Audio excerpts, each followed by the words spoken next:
à toutes et à tous et bienvenue dans cette grande émission, la première de la semaine. Je suis ravie de vous retrouver. Aujourd'hui, nous allons parler musique, chorale. On va fêter les 45 ans d'une chorale très connue en Vendée, la chorale de la Ferrière, qui s'appelle la chorale Crescendo. On va évidemment accueillir nos chroniqueuses, notre chef du jour et nos invités, bien sûr. Mais avant de commencer cette émission, je tenais à vous adresser au nom de toutes les équipes de TV Vendée et plus particulièrement celle de la grande émission, nos sincères condoléances aux amis et aux familles de ceux et celles qui sont tombés sous les balles des terroristes en ce 13 novembre à Paris, juste parce qu'ils étaient sortis un vendredi soir, écouter de la musique ou boire un verre. Les grandes émissions de cette semaine leur sont dédiées et comme le disait Claude Chabrol, l'instinct de vie est plus fort que l'instinct de mort. Voilà, c'est dit, ça c'est pour la semaine et c'est pour eux. On embrasse évidemment toutes les familles et les proches de ces victimes. Alors il va falloir recommencer l'émission, du moins retrouver un second souffle pour commencer cette émission. On va accueillir évidemment nos chroniqueuses du mardi, c'est Laure et c'est Leslie. Bonjour les filles, ça va bien? Très bien. Alors, absolument rien à voir, on va parler de James Bond. Il va falloir que vous m'expliquiez. On va commander notre panoplie pour Noël. Oui, parce que Noël arrive à grands pas, donc on va voir ça tout à l'heure, comment s'habiller, comment faire comme James Bond, etc. etc. Leslie, oui. Vente immobilière. Voilà, vente immobilière, alors par téléphone, enfin, on reste dans le démarchage téléphonique et on va faire en deuxième partie, on va parler du démarchage téléphonique. Donc, vous allez dire que je radote, mais non. Non, parce que j'ai lu ce que... Non, c'est complètement différent. Voilà, c'est le même, voilà, c'est le même thème, mais du coup, il y a des petites nouveautés. Donc voilà, je tiens à informer tout le monde. Willy, de Saint-Just-Champignon, ça va bien? Très bien. Alors apparemment un c'est dessert. Un dessert cool. Aujourd'hui à base d'agrumes. D'accord. Donc citron, mandarine corse, orange. D'accord. Les mandarines corses ne sont pas de votre jardin? Non. On est d'accord. Elles sont corses. Elles sont corses. Par contre, les citrons, si. Les citrons, oui. C'est pour ça qu'ils ont une forme un peu particulière tachetée. Oui, mais vous savez que c'est la grande mode sans traitement, sans rien. Des fruits moches. Fruits moches, très bien. Je vous laisse travailler. Merci beaucoup. À tout à l'heure. Je vous laisse à tout à l'heure. Nous accueillons sur ce plateau, donc, je l'ai dit tout à l'heure, le groupe vocal Crescendo qui fête ses 45 ans. Alors, nous avons Nicole Ovinet qui est juste là. Vous êtes la présidente. Bonjour, Nicole. Bonjour. Merci d'avoir accepté l'invitation de la grande émission. À côté de vous, vous avez Jean Barbary. Bonjour. Bonjour. Bienvenue. Et Colette Guichet. Bonjour. Bonjour. Bienvenue. Vous êtes tous les trois membres de ce groupe vocal assez connu, très connu même, de la Ferrière. Vous fêtez les 45 ans. Donc c'est né en 1970, c'est ça? En 1970, oui. Nicole, comment est venue l'idée de créer une chorale? Parce que vous y êtes depuis le début, Nicole. Oui, j'y suis depuis le début, ainsi Jean que aussi. Jean. Oui. Colette est une petite nouvelle. On va en parler tout à l'heure. C'est une petite nouvelle. Mais vous y êtes depuis le début. Comment c'est né cette idée de créer une chorale? Disons que cette chorale existait auparavant. C'était une chorale, on va dire une chorale liturgique. Oui. Et alors, je ne sais plus qui encadrait cette chorale à l'époque. Oh, je pense qu'il s'agissait... Non, il s'agissait des vicaires de la paroisse. Oui, c'est souvent comme ça que ça se crée. Ça part d'abord des vicaires de la paroisse, oui, et ensuite ça grossit, ça change un petit peu de répertoire, c'est ça? Et la personne qui était là, donc, a demandé à Yves Auvinet s'il voulait prendre la tête de cette chorale. Et il a dit oui. Il a dit oui, il avait 17 ans. Et je dis juste que c'est votre frère. Yves Auvinet, c'est votre frère. Voilà. Yves Auvinet, c'est mon frère. Yves Auvinet, qui est le président du conseil départemental de la Vendée. Et donc, il a pris la tête de la chorale. Et le répertoire s'est un peu étendu sur du profane. C'est un peu plus varié. Aujourd'hui, vous êtes combien de membres au sein de cette Alors chorale? aujourd'hui, en tout, nous sommes 84, dont 78 choristes. Alors, oui, parce qu'à côté, il y a quoi? Il y a le chef de chœur, il y a des techniciens du son, de l'image. Donc 64 et des musiciens. D'accord. 84 en tout. C'est une grosse chorale, on est d'accord? Oui, là c'est vrai que ça commence à compter. C'est la plus grosse chorale de Vendée, Jean? Oh, je ne serais pas en mesure de vous le dire. On est rarement 74 à chanter, mais en concert, ça a dépassé 70 à plusieurs, oui, à plusieurs reprises, on a dépassé 70. D'accord, d'accord. Et vous dites que vous avez aussi des musiciens. Oui. Moi, je pensais que la chorale, c'était vraiment que des voix. Vous avez intégré des musiciens? C'est nouveau? Disons, on a Auguste Fumolo qui joue de l'orgue, qui nous accompagne à l'orgue, et Dominique Fauchard au synthé. D'accord, d'accord. Jean, vous y êtes aussi depuis le début dans cette chorale? Oui, tout à fait. Pourquoi vous avez voulu faire partie de cette chorale? J'ai été sollicité au départ. Yves était tout jeune quand il a commencé. Et il avait envie de secouer un petit peu le cocotier parce que le répertoire dans la paroisse, ne convenait peut-être pas tout à fait à des jeunes. Il s'est aussi assuré le concours de quelques amis de temps en temps à la guitare, pour mettre un petit peu de vie là-dedans. Et les gens qui sont rentrés étaient jeunes pour la plupart, mais il y avait déjà des adultes. Il y en a même qui sont toujours et qui ont passé les 80 ans, qui chantent toujours allègrement. Voilà. On est devenu un groupe d'amis. Ouais. Et puis on essaye d'accueillir amicalement tous ceux qui veulent nous rejoindre. Parce que Nicole, vous êtes... Non, c'est Colette. Colette, pardon. Alors, je vais avoir un problème entre les... Je confonds les deux. Tout le monde confond. Colette, vous êtes choriste justement dans cette chorale Crescendo depuis 4-5 ans, c'est ça? J'ai entamé ma 4e année en septembre. Et alors vous, c'était quoi votre motivation? Ma motivation, c'est que je suis venue habiter la Ferrière il y a 7 ans. D'accord. Et puis, je voulais faire une activité, je ne savais pas trop quoi. Avant, je faisais du théâtre, mais je ne voulais plus reprendre le théâtre. Donc, mon mari me dit, va donc à la chorale. Mais il n'a pas voulu m'accompagner. Donc, j'y suis allée toute seule. J'ai osé faire le premier pas. Bon, je connaissais la chorale pour l'avoir vue plusieurs fois. En prestation, ouais. Voilà. Et j'ai été vraiment très, très bien accueillie. Il y a eu une ambiance vraiment super. Donc, quand je suis rentrée à la maison, j'ai dit ça à mon mari. Et il m'a dit, je vais la semaine prochaine avec toi. Donc, vous y allez tous les deux maintenant? Tous les deux, oui. D'accord.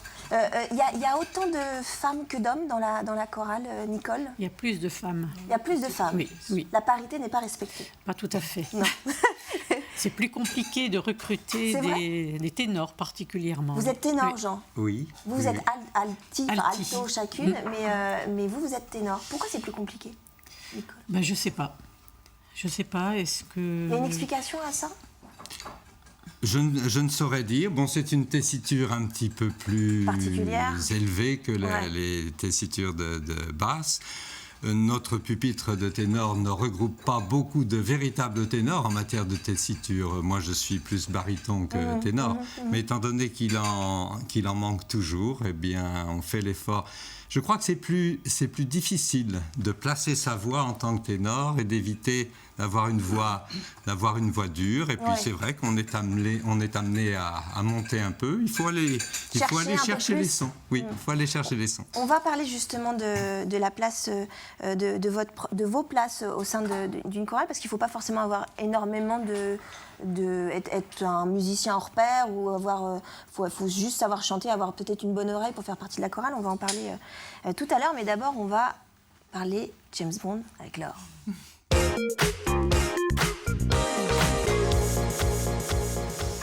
007. Alors, comment adopter le style James Bond? On parle aux garçons. Comment? On parle aux garçons. Ah, c'est une chronique spéciale pour les hommes. Je trouvais que je faisais beaucoup de chroniques pour les femmes. Oui, et c'est donc, vrai. J'ai cherché une chronique pour les hommes. Donc, l'idée, c'est d'adopter le style James Bond sans avoir à braquer une banque au préalable. Oui, ce serait mieux. Ce serait dommage. Ce serait dommage. Donc, il y a vraiment un style James Bond. James Bond au cinéma existe depuis 53 ans. Et entre le premier James Bond, qui était George Lazenby, et le James Bond actuel, qui est Daniel Craig, qui n'est pas pour nous déplaire aux unes et aux autres. C'est vrai. Sean Connery était pas mal aussi.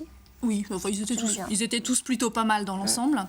James Bond a été incarné par 6 acteurs différents à des âges très différents, puisque George Lazenby, justement, avait 29 ans quand il a incarné James Bond, alors que Roger Moore, dans le dernier James Bond dans lequel il a joué, avait 57 ans. Donc, il y avait vraiment... Il faisait pas non plus son âge. Il faisait pas son âge, je pense qu'il était bien maquillé. Comme nous. Donc il y avait des âges différents et puis ils ont traversé les années pop, les années yéyé, les années disco, les années 80, 90, 2000 jusqu'à nos jours. Donc en suivant la mode à chaque fois, les cols des chemises se sont allongés, les cravates se sont élargies, les nœuds papes ont été plus ou moins gros, les bas des pantalons sont devenus... Donc il y a même des James Bond qui ont osé porter la chemise à jabot sans avoir l'air complètement tarte. Oh mon Dieu. Donc, ils ont suivi la mode avec des personnalités différentes, etc. Et pourtant, il y a bien un style James Bond. C'est vrai. On retrouve toujours cette espèce de je ne sais quoi qui fait le style James Bond. Et ce je ne sais quoi, c'est un style élégant, ça c'est sûr.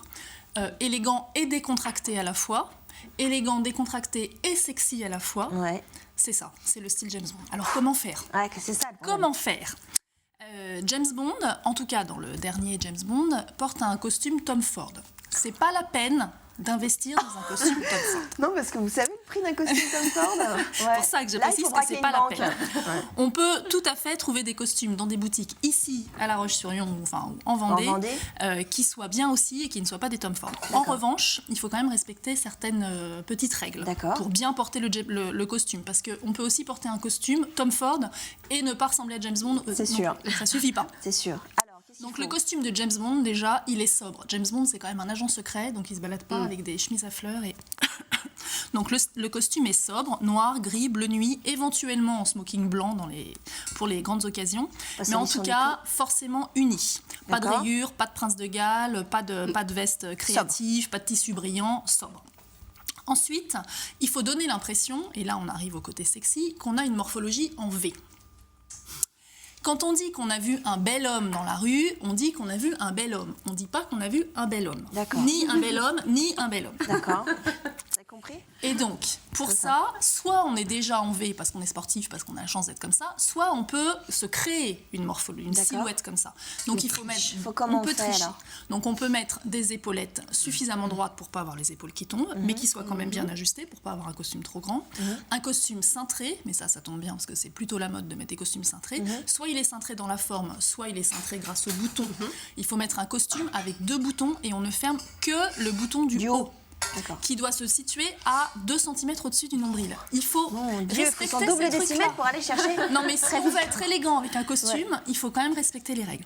Ensuite, la veste doit laisser passer la manche de la chemise de la largeur d'1 pouce. C'est très important. Il ne faut pas avoir les vestes de costume qui arrivent là. D'accord.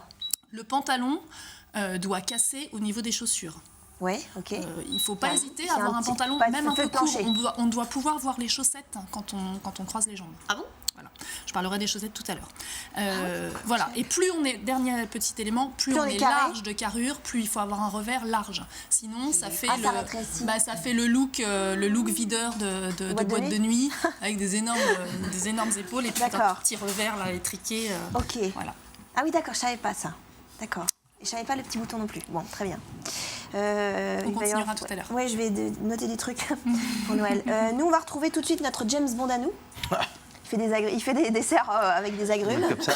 Ah ouais, pas mal. La classe. Alors, ça sent très très bon. C'est extra. Ça sent le...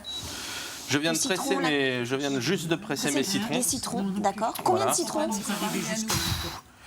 Voilà. D'accord, ok. Alors, c'est un dessert pour Voilà, mais c'est en petite quantité, hein, c'est pour déguster ce soir, pardon. Oui. Et donc là, je viens juste de presser mes citrons, donc j'ai récupéré le jus. Bon. Et je vais traiter mon jus de citron comme si je faisais une crème pâtissière. C'est-à-dire ? Eh ben, mon jus de citron, imaginons que c'est le lait. Oui. Donc je fais bouillir mon lait, vous voyez, c'est en train de chauffer. Vous faites bouillir votre jus de citron. Voilà. À côté, j'ai donc des jaunes d'œufs, de la poudre à crème où je peux mettre de la maïzena, du sucre.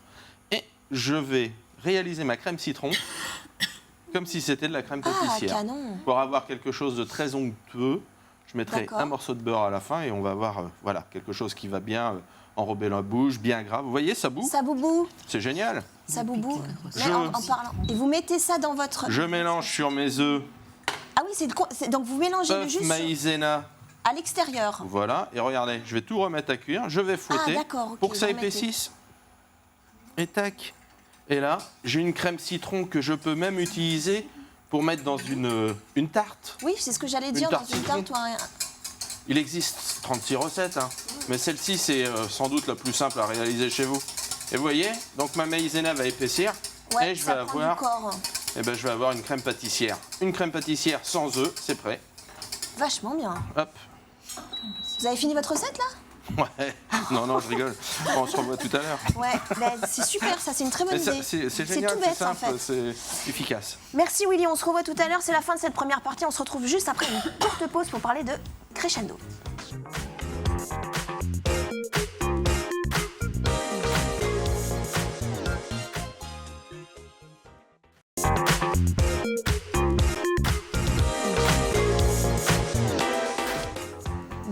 dans la deuxième partie de cette grande émission. Nous sommes en compagnie de 3 membres du chœur du groupe vocal Crescendo de la Ferrière qui fête ses 45 ans. On va en parler tout de suite, mais vous voulez voir ce que fait la chorale? Ce serait bien de voir des images. Eh bien, ça donne ça.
Remarquez que c'est une chanson de Laurent Voulzy qui s'appelle Le pouvoir des fleurs, et on a vu que le chef de chœur c'est Thibaut Vinet. Il est toujours chef de chœur, Nicole? Il est toujours chef de chœur. Il est toujours chef de chœur. Oui, il vient toujours. Il a encore le temps, j'allais dire. Il prend le temps. Hein, c'est sa bouffée d'air. Oui, d'accord. Donc il vient de temps en temps et c'est sa petite bulle de respiration. Il est toujours là pour les répétitions. D'accord. À part peut-être une ou deux fois, mais c'est rare. Mais il est toujours le chef de chœur de Crescendo. Alors, je le disais tout à l'heure, vous disiez que chacun vous étiez alto et ténor. Je me rapproche de vous, Nicole. Pour faire partie d'une chorale, il ne faut pas forcément s'y connaître beaucoup en musique. C'est peut-être ça aussi la force de la chorale, c'est que c'est une manière de se rassembler sans avoir trop de contraintes, quoi. Voilà. Disons que si l'on connaît la musique, le solfège, ça peut aider. Oui. Mais on a un certain nombre de choristes qui ne connaissent pas le solfège. D'accord. Mais qui apprennent à l'oreille. C'est quoi l'idée, c'est d'avoir quand même une oreille, Jean? Une certaine oreille musicale? J'imagine qu'il faut un minimum d'oreilles, oui. Mais il faut beaucoup de discipline, il faut un petit peu d'entraînement. Et puis, on bénéficie d'aide maintenant. C'est-à-dire qu'on a notre organiste qui enregistre des bandes son qui nous sont transmises par Internet, et on peut s'entraîner, apprendre sa voix. Voilà, on peut apprendre sa voix tout seul. Ça donne un sérieux coup de pouce à ceux qui ne savent pas déchiffrer du tout les partitions. C'est ça. Colette, vous chantiez pas avant, vous faisiez du théâtre, c'est ça? Oui, j'ai chanté un petit peu étant jeune dans une chorale à l'église. Ouais. Mais c'est tout, autrement, j'ai jamais chanté. Alors, admettons que moi je vienne dans votre chorale, que j'ai envie de venir dans votre chorale, je chante faux, comme une casserole. Vous m'acceptez? Colette dit que c'est son cas. Vous acceptez quand même? Comment ça se passe? Non, vous dites que vous chantez faux, mais ça, c'est pas sûr du tout. Hein. On vous écoutera. Donc, il y a un test avant? Oui. Non, on ne fait pas de test. On ne fait pas de test. Hein. Mais il y a des gens qui disent qu'ils chantent faux, mais c'est souvent un problème... Enfin, je pense que c'est souvent un problème d'oreille. D'oreille? Mais c'est-à-dire que tout au long de... Quand on fait partie de cette chorale Crescendo, on peut aussi s'améliorer? Améliorer son... Oui, Jean? Bien sûr. Ah oui, je pense qu'on n'a jamais fini de s'améliorer. On a par exemple des problèmes collectifs avec la justesse. Ça dépend quelquefois des conditions météo. Lorsque les conditions sont anticycloniques, eh bien, tout d'un coup, il y a un soir où ça ne baisse pas. Puis il y a d'autres soirs où on a beau essayer, il faut vraiment essayer très fort pour que ça ne baisse pas pendant un chant, oui. Il y a des techniques aussi. On a quelqu'un qui nous fait un tout petit peu de technique vocale en début de répétition. C'est un ténor qui est passionné de chant et qui fait partie de plusieurs ensembles vocaux, dont le nôtre, et qui nous retransmet toute sa science et nous fait faire des exercices de respiration. Et puis mentalement, on peut influer sur son émission vocale en pensant certaines choses, en adoptant certaines postures, et en travaillant beaucoup la respiration. Ah oui, non, ça, j'avoue que je découvre, je ne savais pas. C'est aussi une manière de se poser, aussi sa posture quand on chante. Je suppose qu'on ne chante pas de la même façon quand on est debout que quand on est assis. Tout à fait. On est mieux debout. On est mieux, c'est pour ça que les chorales sont debout. Oui. Voilà. Pourquoi Colette, pourquoi vous venez à la chorale? Qu'est-ce qui vous fait venir? En plus, vous venez à deux, parce que vous venez avec votre oui, mari. D'abord, il y a une bonne ambiance, et puis ça permet je sais pas trop. C'est pour le chant? C'est pas que pour le chant que vous venez? Si, c'est pour le chant quand même. Mais est-ce que c'est aussi pour rencontrer d'autres personnes? Également, mais surtout pour le chant quand même. D'accord. C'est quand même un sacré lien social, Nicole. Je me retourne vers vous. Oui. Au sein de la commune de La Ferrière, mais pas que, parce que vous rayonnez aussi ailleurs, mais c'est un vrai lien social, d'accord? Oui, tout à fait, oui. Et moi, je dirais que, personnellement, maintenant, je ne travaille plus, mais quand je travaillais, c'est vrai qu'il y a des soirs on se disait, bon, oh là là, il faut repartir. Mais quand j'étais à la chorale, vraiment, j'oubliais tout. J'étais bien. J'étais bien. Ouais. Jean, vous êtes d'accord avec ça? C'est une façon de créer un lien et de rencontrer des gens, tout simplement, au-delà de la prestation et du chant, etc. Oui, c'est évident. Il y a une assez forte complicité entre nous maintenant. D'ailleurs, il y a un de nos CD qui s'intitulait comme ça. Oui. Et on se sent vraiment très complices. Quand on arrive, on voit ceux qui sont là, ceux qui manquent. On se dit, tiens, comment ça se fait que... On s'inquiète un peu. Voilà, on s'inquiète un petit peu. Normalement, quand on n'est pas là, on prévient son responsable de groupe, parce qu'il y a un responsable pour chaque groupe. Et effectivement, il y a un caractère social indéniable. D'accord. Oui. On va en reparler justement de ce caractère social, mais d'abord on va écouter Leslie pour la conso.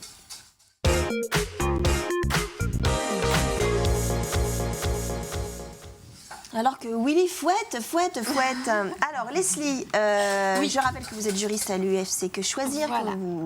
qui est à La Roche-sur-Yon. Voilà. Vente immobilière. Oui, c'est ça. Alors, en fait, c'est qu'on a eu plusieurs adhérents qui sont venus nous voir pour le même Parler cas. de ça. Voilà, un litige similaire.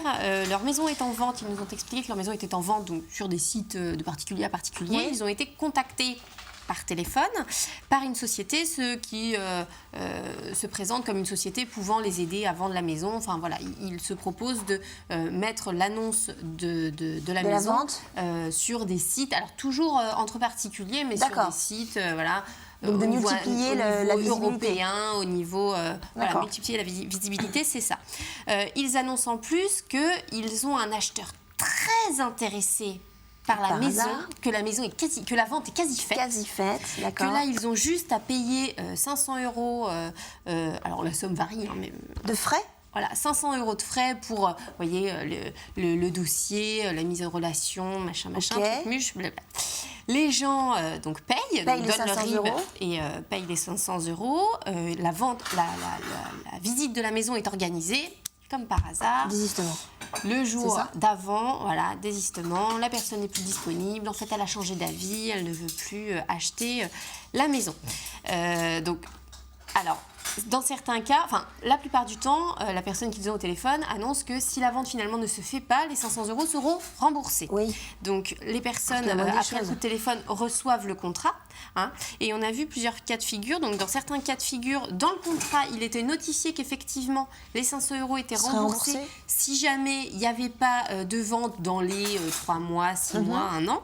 Donc là, dans ces cas-là, on réussit facilement. Enfin, un courrier de l'UFC, un courrier de l'UFC suffit. Alors qu'un courrier recommandé des personnes elles-mêmes ne suffisait pas, mais un courrier de l'UFC suffit à ce que les gens récupèrent leur argent.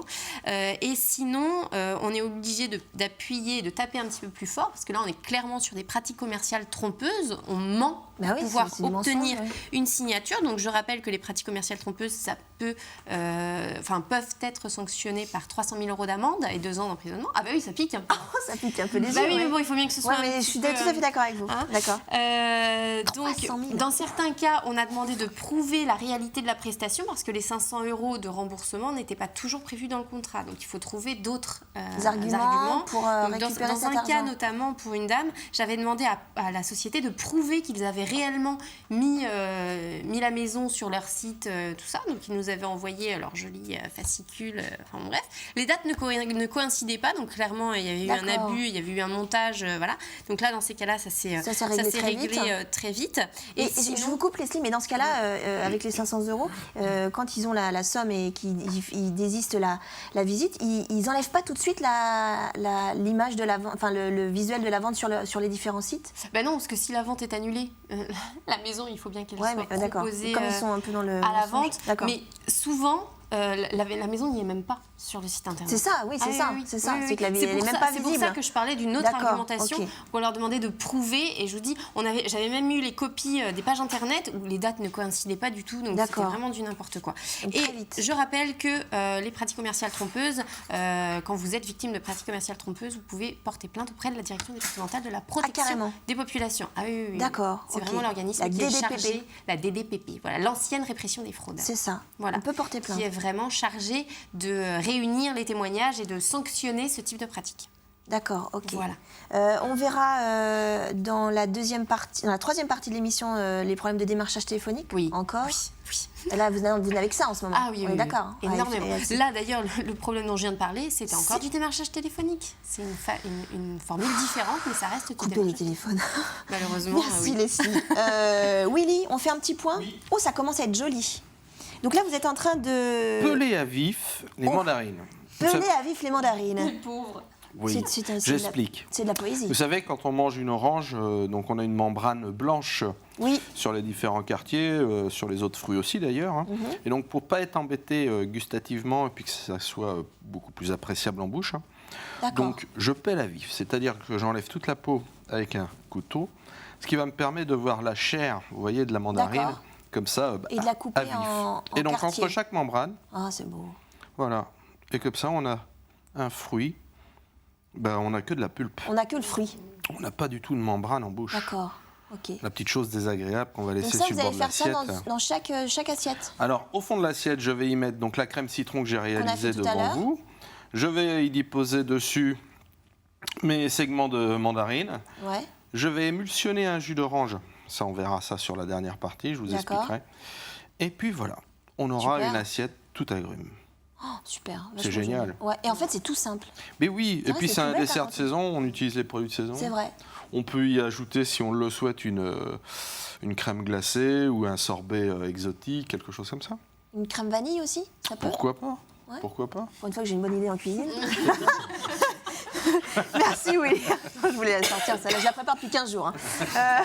Merci Willy. C'est la fin de cette deuxième partie. On se retrouve juste après une courte pause pour parler de la chorale Crescendo qui fête ses 45 ans.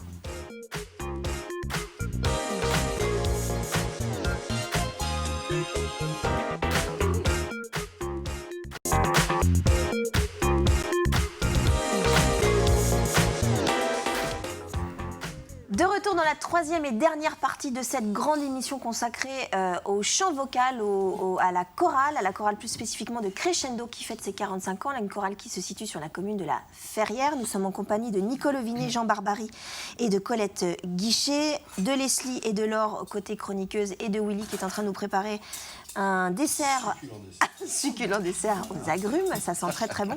Je voulais juste rappeler quelques chiffres. J'ai été assez scotchée quand j'ai préparé cette interview du nombre de chorales et de choristes en France. Il y a d'ailleurs, c'est assez difficile de savoir combien il y a de chorales et de choristes en France. Le chiffre est un petit peu flou, mais il y a une étude qui a été publiée en 2007 sous l'égide du ministère de la Culture qui estimait le nombre de chorales en France à 10 000 et celui des choristes à 400 000, ce qui est énorme. Il y a un engouement, j'ai l'impression, c'est une de mes questions, Nicole, il y a un engouement sur la chorale depuis... alors il y a eu une baisse et puis c'est revenu. Comment on explique ça? Parce qu'en Vendée, il y a beaucoup de chorales, il n'y a pas que Crescendo, il y en a beaucoup sur le territoire vendéen. Vous expliquez ça comment? Je ne sais pas, je pense que les gens retrouvent dans le chant un moyen de s'extérioriser et puis de se détendre aussi. Ouais. Oui. Jean, vous êtes d'accord avec ça? Vous avez une explication à ça? Je n'ai pas d'explication particulière. Il se trouve qu'il y a des styles de concerts qui plaisent bien aux gens. Par exemple, les concerts de Noël. Je pense que ça a pu aider à certains à s'engager pour chanter en chorale. Là, on va justement arriver en période de Noël. C'est vrai que les chorales sont assez associées à Noël, et surtout dans les pays anglo-saxons d'ailleurs. Je suppose que vous avez un planning blindé pour Noël. Vous êtes en prestation sur pas mal de dates, non? Pour Noël, on en a un. Avant et après. Par contre, on en a un dans 8 jours. Donc, nous donnons un concert à la Longère, à Mouilleron-le-Captif. Ouais. C'est-à-dire que nous donnons un concert, nous assurons la première partie du concert et la deuxième, nous accueillons Anne Etchegoyen, une chanteuse basque. Voilà, c'est le 22 novembre. Le 22 novembre, dimanche 17h. prochain, à 17h à la Longère. Voilà. Est-ce que vous travaillez avec, je ne sais pas, les associations de musique, par exemple, de la commune? Est-ce que vous avez des liens avec les associations Non, mais j'avoue qu'on en a parlé. C'est vrai oui, on en a parlé en début d'année parce qu'il y a une école de musique. D'accord. Et on se disait, tiens, pourquoi est-ce qu'on ne ferait pas quelque chose avec eux? Ils ont donné un petit concert au mois de juin. Et on s'est fait la réflexion. C'est vrai, pour travailler avec les autres associations. Oui. On a fait un concert une fois avec la chorale. Alors, c'est la chorale Chantamis. C'est une chorale, on va dire, un peu plus âgée que notre population. D'accord. Et on a fait quelque chose avec eux une fois. Ouais. Et ça a été très, très apprécié. Colette, l'âge de Crescendo, déjà c'est une chorale d'adultes, on est d'accord? Il n'y a que des adultes. Il y a eu quand même déjà quelques jeunes, mais qui ne sont pas restés, je suppose. Les jeunes ne restent pas. Quand vous dites jeunes, c'est quel...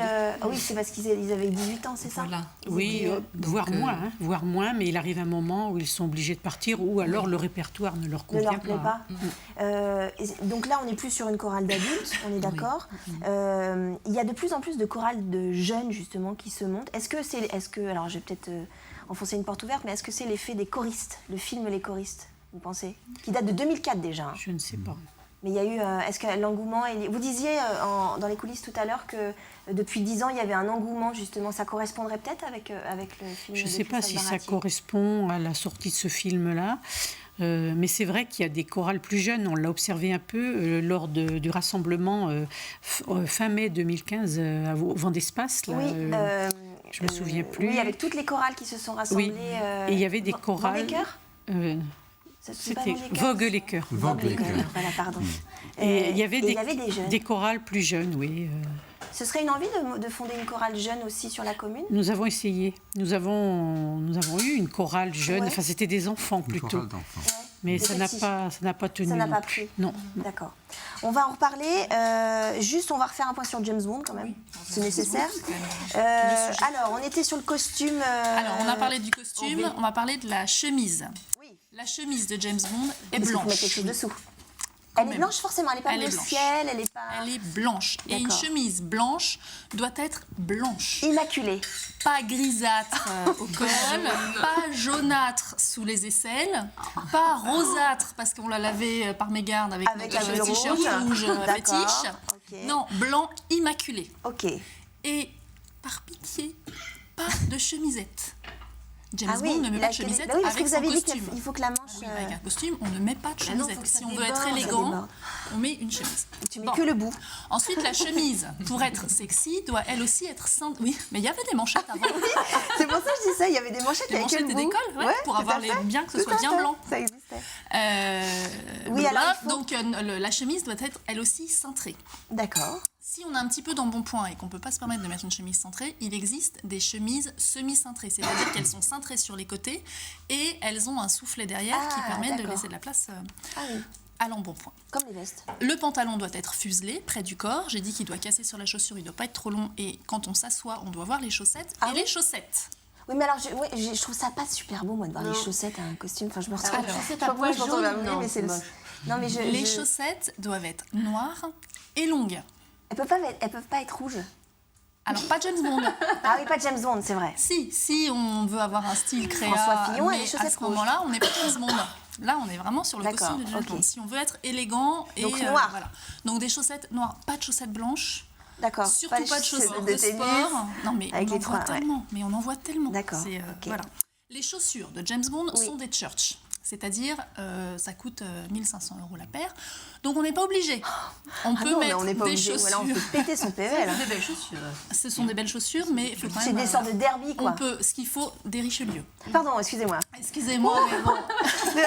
Je vais me faire engueuler. Ce sont des sortes de derby, sauf que ce sont des Richelieu. D'accord, ce sont des Richelieu. Donc, en tout cas, il faut qu'elles soient noires, lisses et en cuir de qualité et surtout parfaitement entretenues. Parce que ça casse complètement l'image si on a un beau costume, une belle chemise, etc. et qu'on a des chaussures rayées, mal cirées, etc. Okay. On n'est pas obligé de mettre une cravate. Le James Bond moderne ne porte pas de cravate. Mais une belle chemise.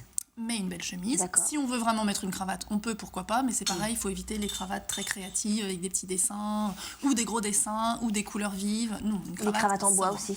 Les cravates en bois, j'ai vu ça une fois. Ah oui. Bref, ça c'est. Bref. Et puis James Bond. Ah, la ceinture. Il y a une ceinture forcément. Oui, alors de toute façon, même si on ne ressemble pas à James Bond, on met une ceinture. D'accord. Pour finir une tenue, il faut mettre une ceinture de la même couleur que ses chaussures. Oui, et du d'accord. même cuir. Ça rigole. Même les femmes, bien sûr. Et tes chaussures doivent être de la même couleur que ton sac à main. Mais bon, ça c'est les James Bond girls. Très vite. Et James Bond peut aussi être dans une tenue plus casuale, auquel cas il peut mettre une chemisette parce qu'il n'a pas de costume. Un polo. Ouais. Ou un t-shirt. Et ce qu'il faut, c'est que ce soit ouvert de manière à ce que ça fasse un col en V, parce que c'est ça qui donne le côté sexy. D'accord. Pas de chemise fermée jusque là. Okay. D'accord. Voilà. Et si vous suivez ces conseils, même si vous n'êtes pas agent secret, et même si votre objectif dans la vie n'est pas d'être James Bond, vous serez de toute façon élégant et décontracté et sexy. Super. C'est quand même très détaillé. Hein, c'est très scientifique. Mais en fait, il suffit parfois, moi je le vois toujours avec mes clients, un détail peut complètement changer une personne. Vraiment, parfois, mais c'est des détails, mais vous imaginez pas à quel point. Ça peut être une forme de collier. D'accord. Merci Laure. Dis donc, je pensais pas que c'était aussi précis. Merci. Je rappelle juste que Laure, c'est l'atelier de l'image, vous pouvez la contacter directement. Si vous passez un entretien, par exemple, et que vous ne savez pas comment vous habiller, Laure, elle est là pour vous conseiller. Elle est sur La Roche-sur-Yon. Leslie, sans aucune transition, encore le démarchage téléphonique. Oui, voilà, j'en avais parlé il y a quelques semaines. Vous allez dire que je radote. Avec la loi Hamon. Voilà. Donc, j'avais expliqué comment se passait un démarchage téléphonique. Vous radotez, non ? Mais là, c'est ça. Mais là, du coup, la loi Hamon donc de 2014 a mis en place son but, c'est de mettre en place une liste sur laquelle les consommateurs qui ne souhaitent pas être démarchés téléphoniquement pourraient s'inscrire. Donc, c'est une liste gratuite et qui serait obligatoire. Je m'explique. Il y a déjà une liste qui existe, qui s'appelle Pacitel. Vous en avez déjà parlé. Voilà. Maintenant, c'est une Pacitel. Le principe, c'est une association en fait de 5 fédérations. Donc, les fédérations, je les rappelle vite fait, c'est l'Association française de relations clients, la Fédération du e-commerce FEVAD, la Fédération française des télécoms, la Fédération de la vente directe et le Syndicat national de la communication directe. Donc, ce sont ces 5 fédérations qui ont créé l'association et la liste Pacitel. Donc, c'est un principe de bonne volonté. C'est-à-dire que normalement, les sociétés qui font partie de ces fédérations vérifient sur la liste Pacitel si tel numéro de téléphone n'est pas inscrit sur la liste Pacitel. Et comme ça, il n'y a pas de démarchage. Normalement, tous les numéros qui sont inscrits sur cette liste Pacitel ne sont pas appelés par les sociétés qui font partie des fédérations. Je dis en principe. Parce que malheureusement, selon plusieurs études, ça n'est pas vraiment suivi. Apparemment, il y aurait 1 million de personnes qui se seraient quand même inscrites sur la liste Pacitel. Et qui sont quand même démarchées. Il n'y aurait que 15% qui auraient vraiment constaté. Moi, je peux témoigner que je me suis inscrite sur Pacitel et je me suis démarchée pas. Ça fonctionne pas vraiment. Donc là, le principe de la loi Hamon, c'est que cette liste d'opposition serait obligatoire et qu'il y aurait des sanctions si ça n'est pas respecté. Donc là, on parlerait de 15 000 euros. Quand vous dites qu'elle serait obligatoire, pardon Leslie, mais ça veut dire quoi ? Toutes les sociétés devraient respecter cette liste. C'est-à-dire que ce serait une liste qui devrait être respectée par chacune des sociétés qui font du démarchage téléphonique. Et si ces sociétés ne respectent pas la liste, c'est-à-dire si elles appellent un numéro clairement qui est sur la liste d'opposition, ils ont 15 000 euros d'amende ou 75 000 euros si on est sur une personne morale. Donc quand même 75 000 euros d'amende, c'est quand même pas négligeable. Donc c'est vraiment quelque chose qui est censé être efficace. place. Par contre, le problème, c'est qu'il y avait eu un appel d'offres pour savoir quel organisme allait gérer cette liste d'opposition. C'est Pacitel ? Et malheureusement, alors Pacitel avait été cité. Malheureusement, la proposition de Pacitel n'a pas suffi, n'avait pas assez de critères, finalement, pour respecter. Donc, ça serait pas eux. Donc là, l'appel d'offres va être renouvelé. D'accord. Donc, la mise en place de cette liste va encore être décalée. Et même pire, là, on a la fédération UFC Que Choisir qui a publié un article qui précise que là, le dispositif Pacitel, faute de moyens, va certainement s'arrêter. Donc ça ne sert à rien de se mettre sur une liste Alors pour l'instant, elle fonctionne encore, mais malheureusement, faute de moyens, ça va être... D'accord. Peut-être que ça n'a pas fonctionné. Mais normalement, elle devrait être mise en place un jour, mais il faut encore qu'un organisme accepte et réponde à la totalité des critères que veut le gouvernement. D'accord. Voilà. Bon, si vous voulez plus d'informations là-dessus, vous pouvez contacter directement Leslie, qui est juriste à UFC Que Choisir. C'était à La Roche-sur-Yon. Le numéro s'inscrit sur votre écran. Merci Leslie pour ces dernières informations sur Pacitel ou pas Pacitel. On va finir sur Crescendo. Est-ce que vous avez fait évoluer votre répertoire depuis 45 ans, je suppose, Nicole ? Évoluer, disons qu'il est toujours assez varié. Hein. Nous chantons du sacré, du profane, contemporain. On l'a vu tout à l'heure avec un peu de Renaissance, mais pas trop. Hein. Du Renaissance, de la Renaissance. Oui, on aimait bien au départ, mais on est trop nombreux maintenant. Ah oui, c'est un petit peu plus compliqué. D'accord. Comment vous les choisissez ? Allez-y les filles. En chœur. Comment vous choisissez votre répertoire ? Comment ça se passe ? C'est le chef de chœur qui choisit les chants. D'accord. Mais si on a un chant qui nous plaît un jour, vous pouvez le proposer ? On peut le proposer, oui, tout à fait. Est-ce que vous avez proposé déjà des chants ? Oui. Jean ? Oui. Lesquels, par exemple ? Moi, j'ai proposé davantage du classique. J'ai proposé certains chœurs de Handel. On est en train de faire un chœur de Handel en ce moment. D'accord. Et puis, il faut aussi préciser que comme on chante, et il nous est arrivé à plusieurs reprises de chanter avec... la chorale de la ville allemande avec laquelle nous sommes jumelés, nous sommes amenés à répéter des chants pour les chanter en commun. Donc on chante un petit peu d'allemand aussi. Ça passe plus ou moins bien auprès des choristes. Il y en a qui renaclent un petit peu parce qu'il y a l'aspect prononciation, l'aspect mémorisation de l'allemand. Oui, mais c'est autant de choses qui font évoluer petit à petit le répertoire. Mais ça veut dire que vous allez faire des concerts en commun ? Vous allez aller en Allemagne où les Allemands vont venir vous voir ? Les deux se sont produits déjà. Les Allemands sont venus chanter à la Ferrière et nous sommes allés chanter à Wandlitz à plusieurs reprises. Et donc, juste pour la petite anecdote, vous me disiez tout à l'heure que la ville de Wandlitz est jumelée à la Ferrière, et c'est parce que vous aviez déjà une chorale à la Ferrière que eux ont créé leur chorale aussi sur le sol allemand. Merci Leslie. C'est ça, c'est ça. Colette, les répétitions ont lieu quand ? Le mardi soir. Le mardi, toutes les semaines. Depuis cette année. Avant, c'était le lundi soir. Mais notre chef de chœur, ça l'arrangeait mieux le mardi. Voilà. Et ça dure combien de temps, la répétition ? 2 heures, à peu près. Presque 2 heures. Oui, pratiquement. 1h03. Oui. Est-ce que ça demande un effort ? Est-ce qu'à la fin, on est fatigué après une répétition, Colette ? On est fatigué, mais oui, on sort heureux, mais ça nous tourne quand même dans la tête après, avant de s'endormir. C'est vrai ? Oui. C'est vrai ? Oui. Est-ce que vous répétez un petit peu chez vous avant de venir ? Jean disait que vous pouviez alors avoir moi j'écoute, on écoute sur Internet ce qu'on nous envoie et voilà. D'accord. Par contre, le problème, quand on arrive dans une chorale qui existe depuis de longues années, on est un petit peu perdu quand même, parce que moi, je connaissais pas les chants. Ouais. Donc, les premières fois, il faut écouter. Il y a une habitude à avoir. Voilà, on écoute, et puis petit à petit, on rentre dans le système. Mais ça va, là. Oui, très bien. Vous pouvez en profiter ce jour. La preuve, puisque je continue. Oh, très bien. Et votre mari continue aussi. Aussi, oui, c'est mordu, et quand ça s'arrête, ça nous manque. C'est vrai. Vous arrêtez en l'été, c'est ça ? Oui. Vous faites une petite pause l'été ? Mais. Ah oui, là, en 2015, on a arrêté fin mai, parce que comme on avait Vogue les Chœurs fin mai, on s'est déplacé à Wandlitz mi-mai. Donc, Mais sinon, on arrête même, je dirais, fin avril. D'accord. S'il n'y a pas d'événement particulier en mai. Je vais vous inviter à goûter le dessert de Willy. On rappelle, Willy, vite fait ? Oui. Donc, crème citron Au fond, segment de mandarine. J'ai mis un petit crumble. Un petit crumble, c'est ça ce que j'allais dire? Oui. Juste comme ça? Voilà. Avec du croquant? Beaucoup de beurre, beaucoup de poudre d'amande. C'est bon, hein?